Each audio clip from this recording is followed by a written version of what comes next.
What's up guys, welcome to Voicey here. This is your host, Captain Zach, and today's subreddit is r/EntitledParents. Don't forget to like, subscribe, and hit that bell to never miss an episode. This story's called Entitled Mom Wants My Earrings. This literally just happened and I'm still dying of laughter. So here's the cast. There's me, cranky boyfriend. He just had his wisdom teeth taken out. Entitled Mom, a baffling human being, and spoiled kid. Maybe 13 to 14? Cranky boyfriend and I are headed home from the weekend trip visiting his parents. Usually we fly, but today we decided to take the train. In our row, spoiled kid and I are in the window seats and cranky boyfriend and entitled mom are in the aisles, with the aisle between them. About half an hour ago, spoiled kid got up to go to the cafe car. She came back as I was putting my hair up. Hey, I like your earrings. Where did you get them? Oh, actually, cranky boyfriend here had them made for my 30th birthday. Where can I get them? Sorry, you can't. They're custom designed. His friend is a jeweler and made them as a favor. Speaking to entitled mom, we could give you his info? Entitled mom leans over cranky boyfriend to inspect my earrings. He isn't happy having a strange woman basically in his lap.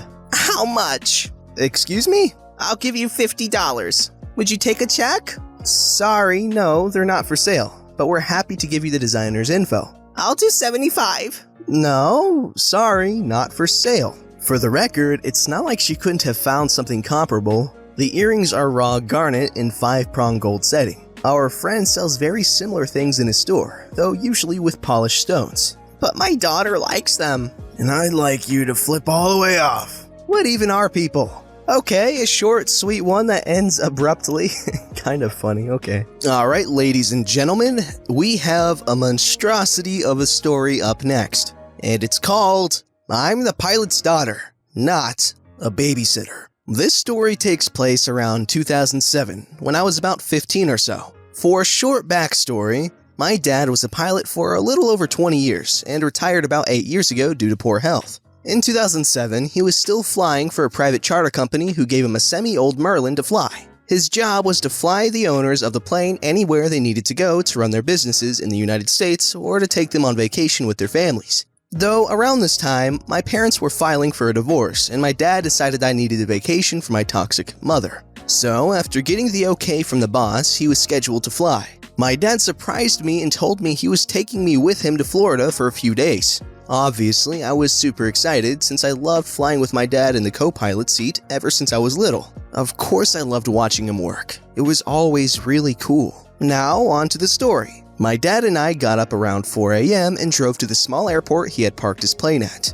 He left it there when he wasn't working, so he wouldn't have to make the 4+ hour drive into the big city where his bosses were stationed at. After we flew to the small charter airport in the big city, we prepared the plane by cleaning the leather seats, restocked the cooler of drinks, and once his boss and his family arrived, my dad and I loaded up their luggage. Already, my dad was a bit uneasy. You see, with a Merlin, you're not supposed to load up the backside of the plane with too much weight, as it causes the tail to dip a bit. If you load too much, it can either cause the plane to tip backwards or potentially damage the tail on takeoff. Luckily, my dad managed to convince his boss to leave things behind that they wouldn't really need on the trip, so their personal driver could take it back to their home. Boss and my dad got along pretty well, and he always made sure to take my dad's word very seriously, since my dad was an expert pilot. Boss's wife, on the other hand, was a very entitled person who will now be called Angie. She brought a nanny with her, let's call her Steph, that was her personal friend. Steph's job was to babysit Angie's 2 boys, around 5 and 6, and also babysit Angie's 1-year-old baby daughter while on this trip.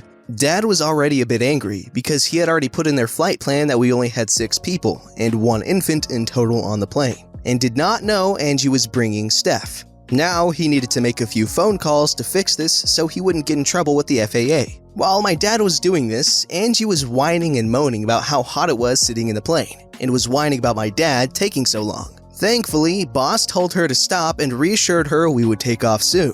Already, I had a bad impression of her. This was gonna be a long flight. We took off from the airport, and while the family and Steph sat in the back, my dad got to work. He was talking back and forth with the tower, getting clearance on turning and ascending to higher altitudes, saying things like number XXXXXX, departure, airport we left, en route to Florida Airport, requesting to ascend to 8,000. I could hear it all from my headset as I watched him work the console. We were about an hour into the flight when I noticed a flashing light on the console. I looked down to see it was coming from what I call the plane's status gauge, and it was blinking red for the right wheel compartment. I asked my dad if it was normal, and he seemed a bit confused. However, he reassured me that it shouldn't be a problem. A few minutes later, the right side began to shake pretty badly in a rhythmic way. And we knew that was not turbulence. I asked him, since on his GPS it said we were near another major city, if we should land and find out what's wrong.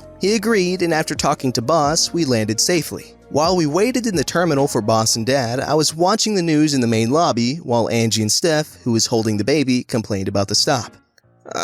Why did he land? We're gonna be late. Yeah, didn't you have a reservation at some, rich restaurant? Yes, I'm gonna have to call my driver to cancel it. I can't believe he is trying to ruin this for me. I'm gonna have to talk to my husband about why he even bothers with him. He's clearly incompetent and he looks like he's lazy. I mean, look how fat he is. I was nearby, listening, the whole time as this arrogant woman was belittling my father behind his back. My dad is a very large man with Russian qualities. He had a very stern face most of the time, icy blue eyes, and has been through too much crap in his life, which has made him have a very straight-to-the-point attitude. I respected my dad, and hearing her talk crap about him just made me furious. However, I didn't want to get my dad into trouble for saying anything, so I just kept quiet and watched TV. After about 2 hours of waiting, we find out the problem with the Merlin. It turned out that as we were taking off, a piece of metal debris that was on the runway got sucked up into the wheel compartment of the right side, causing the landing gear's hydraulics to not lock the wheels into place once the wheels went up. It was constantly moving up and down, tearing up the insides and damaging the wheel. We got very lucky that we decided to land, otherwise it would have made it very dangerous for us to fly or land safely in Florida, if we made it there. So my dad personally began to make calls to arrange another charter flight for the boss and his family with the company at this airport, while Boss stayed with the plane to hear what it was going to cost to fix it. Meanwhile, Angie is letting her two boys run around the terminal like wild monkeys. They were annoying the staff, leaving a mess, and overall just being wild animals. However, I don't blame them. The only source of entertainment was the TV, and a pool table on the restricted second floor. The in-ground pool that was out back was closed due to the cracks that needed to be repaired. I look to Angie and say this. Excuse me, ma'am, it's not really safe to let them run around. Your kids could get hurt. Oh, OP, they're fine. Boys will be boys. You can just look after them. I blink. You want me to look after them? Of course, you've clearly been watching them, so you can just babysit them for now. After all, your dad said it would take a few hours, right? Steph and I are having some wine while we wait. She and Steph buy some bottles from the liquor store for the trip. Since she's watching my baby, our hands are tied. You sure that's a good idea? It'll be fine. I need my mommy time, so you can handle it, right? My boys are sweet, so if you tell them to stop, they'll listen. That didn't happen. I ended up chasing the boys around the airport terminal for about 3 hours, telling them to stop or just trying to get them from getting into more trouble. I had to pull them out of offices, keep them from crossing the do not enter line for the pool, keep them out of the fridge in the pilot lounge, and many times had to run outside to keep them from going out onto the airport taxiway. I did not want to get blamed if they were run over or got seriously hurt from the equipment out on the ramp. While I was running around and making sure these two didn't get into more trouble, Angie continued to whine and complain about how long it was taking to leave, and how, "We're not gonna make it to the beach today. This trip is gonna be ruined. How could he do this to us? My boys were looking forward to the beach." It was finally around 9 p.m. when the boys passed out in the chairs in the terminal, and I was beyond exhausted. So I collapsed on the couch. My dad came in to check in on me and noticed how exhausted I was. He asked me if I was alright, and I made sure to quietly tell him what happened. I even pointed over to Angie and Steph, who were laughing while finishing off their second bottle of wine, pretty drunk while the baby slept in her carrier beside them. My dad was urinated, but he was proud of me for trying to make sure he didn't get into trouble. He knew he couldn't take Angie on himself since she was the boss's wife. However, he knew how to get her into trouble in a professional manner. He called his boss and told him that they needed to talk about another safety issue that came up. When boss shows up, he asks my dad what's wrong, and my dad said this. "Sir, I just wanted to let you know that your wife and nanny have had about 2 bottles of wine. and I will have to inform the pilot who will be flying you to Florida. Really?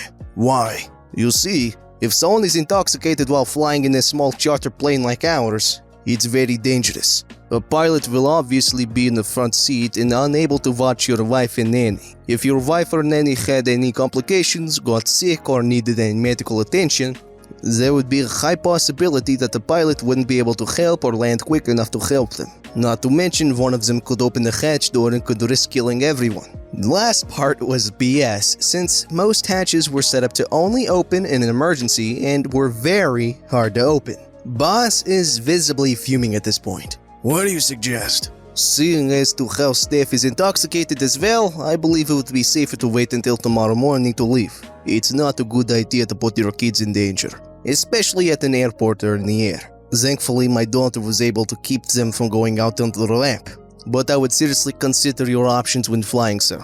Boss walks over to his wife and staff, and after arguing with her for a good while, he tells them they're staying the night in a hotel and he and the kids will head to Florida ahead of them since he had a meeting first thing in the morning. Angie began to complain and yell at her husband, who quickly shut her down and told her he would send her home if she did not listen to him. And since Steph got drunk on the job, he told her that she would be fired if he caught her doing that around her boys again. He even gave me $200 for keeping his kids out of trouble for Steph, which I shared with my dad. Boss left with the kids, the two women were taken by a driver to the hotel, my dad and I took a flight all the way back home since we weren't really needed to fly them anymore. We ended up going to Colorado about a few weeks later once the plane was fixed. Had a blast. While that was not quite the story I was hoping it would be, which would have involved, someone getting sucked out a window, but still a satisfying ending. The entitled mom ended up getting put in her place, which is always a treat to see. And I really wish the nanny got fired. And also, that was really sweet of the daughter to share the money with her dad. That's great. This story's called, I Am Not Driving Your Kids to School. I am an elementary school teacher. Last year, a boy moved mid-year into my class. His mom had hit hard times and moved back in with her folks. Myself and the boy hit it off, since he and his little brother have autism and we got along so well. Mom requested me the following year for a little brother. Cool, I like these kids. Always nice to be requested. The school year rolls around and the school secretary informs me little brother might not be long for my class as mom mentioned they were moving. Well, he remains and we figure that they either didn't move or moved but stayed within school boundaries. But then I hear things, notice things, essentially enough to make me suspect that they not only moved but moved clear out of the district. I mentioned it to secretary, who would also notice things that suggested as such, including the delay in bringing in documents for registration. We don't have any updated info at all, which we are supposed to have and are begging for, but mom is a bit of a slacker on such things. Technically, students are supposed to attend the schools within their boundaries and certainly their districts. But it's also something people turn a blind eye to, so I figure I'm not going to make a fuss. But mom is starting to. She hasn't fessed up to moving, but she's making excuses for the paperwork while getting upset over the IEP she wants to request for little brother. I may be able to turn a blind eye, but special education funds won't. This week, I get the info and entitled parent moment. She calls me. Needs a huge favor. Her car broke down. She can get to work, but the boys to school? See, I live in a city 20 minutes south of the school. A nice commute on the freeway. This summer, she moved, finally the confession, to a city 10 minutes south of me. The boys liked where they were, so she doesn't want to transfer. She knew where I lived. Would I be willing to drive down to her city, pick up the boys, and drive them to school? Lady, I like your kids. I am willing to not make a fuss about your unofficial district exception. But I am not doubling my morning commute and filling out paperwork to make it legal for me to drive your kids when it's your responsibility to get them to school. I said it more diplomatically. She said it was because I hate autistic people and I'm a useless teacher. Alright guys, let's take a second to appreciate teachers who actually care about students. Now, let's take another second to cuss out the entitled mom in our minds. Or out loud, or on the keyboard in the comments. Wink wink. This story's called, Why Won't You Take My Pee Bottle? Happened just the other day. I go for walks through my city to collect bottles and cans to which I cash in. Hey, it's free money, exercise, and helping Mother Earth. In the park near my apartment, I'm walking and picking up bottles. Some people just give me theirs when they're done because they think it's neat what I'm doing. I pass a woman sitting on a bench, reading her phone. Her kid runs up with a water bottle and hurries to give it to her. There's no bathrooms at this park, and when she sees me and my bag, she gets up and waves to me. Here's the cast. There's me and Entitled Mom of the Year. Hey, you picking up trash? Can you throw this away from me? Oh, sorry, I'm actually just picking up recyclables. There's a trash can over there. I point to the trash can not too far away. She didn't have to walk far. Also, nope, I don't pick up bottles with yellow liquid. Nope, sorry. I just need to watch my kids. I can't go over there. What if something happens to them? You know the city we live in, and it's a plastic bottle. You can recycle it. Sorry, I can't recycle bottles with liquid in it. Just walk to the trash can.